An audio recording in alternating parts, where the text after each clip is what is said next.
নির্বাচনী জনসভায় যোগ দিতে হবিগঞ্জে বিএনপি চেয়ারম্যান তারেক রহমান এই মুহূর্তে সেখানে আছেন। সহকর্মী আহমেদ সালেহীন সরাসরি যাচ্ছি তার কাছে। সালেহীন,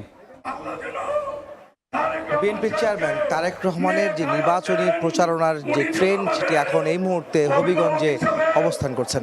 অর্থাৎ হবিগঞ্জে এখন তিনি সমাবেশে বক্তব্য রাখবেন কিছুক্ষণের মধ্যে। আপনারা জানেন যে আজকে সকালে সিলেটের আলিয়া মাদ্রাসা মাঠে তিনি জনসমাবেশে বক্তব্য রেখেছেন। নির্বাচনী প্রচারণায় তিনি অংশ নিয়েছিলেন এবং নির্বাচনী প্রচারণা তিনি শুরু করেছেন এবং এখন এই মুহূর্তে তিনি হবিগঞ্জ যাচ্ছেন। এর আগে মৌলভীবাজারের শেরপুরে তিনি বক্তব্য রেখেছেন, সেই জনসভায় তিনি ছিলেন। এখন হবিগঞ্জে যে শায়েস্তাগঞ্জে যে আয়োজন করা হয়েছে নির্বাচনী প্রচারণার যে জনসভায় তিনি এখন উপস্থিত আছেন। যে এখানে অন্যান্য যারা আছেন, যারা নির্বাচনের প্রার্থী আছেন, বিএনপির ধানের শীর্ষে যারা প্রার্থী আছেন এই বিভিন্ন আসনের, এই হবিগঞ্জ এবং আশপাশের এলাকার, তারা এখন বক্তব্য রাখছেন। আর বিশেষ করে তারেক রহমানের পরপরই বক্তব্য রাখবেন তিনি এখানকার নির্বাচনী প্রচারণায় তার ভোট চাইবেন ধানের শীর্ষের পক্ষে। এছাড়া এরপরে এখান থেকে তিনি যাবেন ব্রাহ্মণবাড়িয়া, যেখানে তার জন্য আরেকটি জনসভা অনুষ্ঠিত হবে।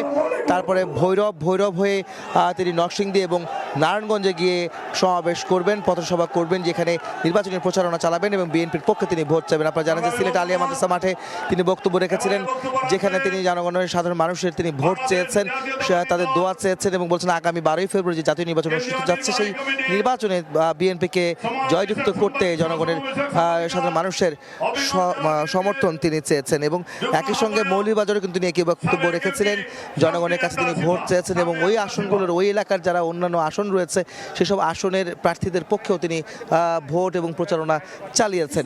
আমরা বলে রাখতে চাই যে তারেক রহমানের আগে বক্তব্য তিনি বলেছিলেন যে দেশে ষড়যন্ত্র চলছে, যে ধরনের ষড়যন্ত্র চলছে সেসব ষড়যন্ত্র মোকাবেলায় সবাইকে ঐক্যবদ্ধ থাকতে হবে এবং কোনো রকম বিভ্রান্তিতে আসলে পা না দিতে তাদের প্রতি অনুরোধ জানানো হয়েছে সাধারণ মানুষের প্রতি। এবং আগামী 12ই ফেব্রুয়ারি যে ভোট অনুষ্ঠিত যাচ্ছে সেই নির্বাচনে জনগণ যেন ধানের শীর্ষের পক্ষে ভোট দেন এবং দেশের নতুন বাংলাদেশ বিনির্মাণের ক্ষেত্রে বিএনপিকে সহযোগিতার জন্য সেই ভোট কামনা করেন তিনি এবং বলেন যে তারা যে প্রতিশ্রুতি দিয়েছেন, বিএনপি কৃষি কার্ড এবং সহ ফ্যামিলি কার্ড দেওয়া সহ বেশ কিছু যে প্রস্তাবনা বিএনপি দিয়েছে, যে আগামীতে তারা দল ক্ষমতায় গেলে, বিএনপির যদি ক্ষমতায় গেলে জনগণের সমর্থনে, তাহলে তারা যেই প্রস্তাবনাগুলো দিয়েছেন, যেই ধরনের প্রতিশ্রুতি তারা দিয়েছেন সেগুলো তারা বাস্তবায়ন করবেন জনগণকে সঙ্গে নিয়ে এবং জনগণের সমর্থনে। তাই তিনি ধানের শীর্ষের পক্ষে জনগণকে থাকার আহ্বান জানান। তো এই ছিল আমার কাছে হবিগঞ্জের যে তারেক রহমানের তার জনসভা, অর্থাৎ নির্বাচনী প্রচারণা জনসভার সবশেষ খবর। হবিগঞ্জে নির্বাচনী জনসভায় যোগ দিয়েছেন বিএনপি চেয়ারম্যান তারেক রহমান। সেখান থেকে সে খবর জানাচ্ছিলেন সহকর্মী আহমেদ সালেহীন।